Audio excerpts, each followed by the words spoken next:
রহমান রহিম। আজ 2025-এর 9 জুলাই। কিন্তু দেখেন, আমি আমার এক চাচি আম্মার বাসায় আসছি, কিন্তু আমাকে কিন্তু এই যে আম খেতে দিয়েছে।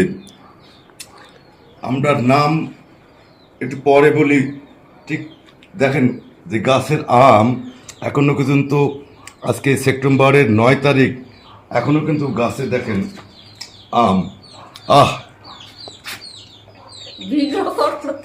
এই মুহূর্তে আমি এর স্বাদ আপনাদেরকে আমি বোঝাতে পারবো না। যে একে তো অসময়, তারপরে আবার এটি একটি থাইল্যান্ডের আমের জাত, দক্ষিণ পূর্ব এশিয়ায় এর জন্ম।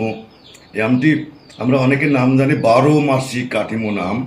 12 মাসি বলা হয় এই কারণে, এর আগে কিন্তু একটা আমের যে সিজন জ্যৈষ্ঠ মাসের দিকে কিন্তু উঠছে, তারপরে মুকুল আসার পরে কিন্তু এই আমগুলো ধরেছে, এবং এখন আবার অনেক গাছে মুকুল আসছে, যেগুলো পরবর্তীতে ধরবে।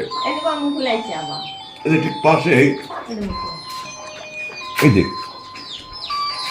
এই যে কিন্তু এখানে কিন্তু এই গাছটা কিন্তু মুকুল আসছে। এই জন্যই এই আম কি 12 মাসি কাটিমন আম বলা হয়, খুবই সুস্বাদু আম।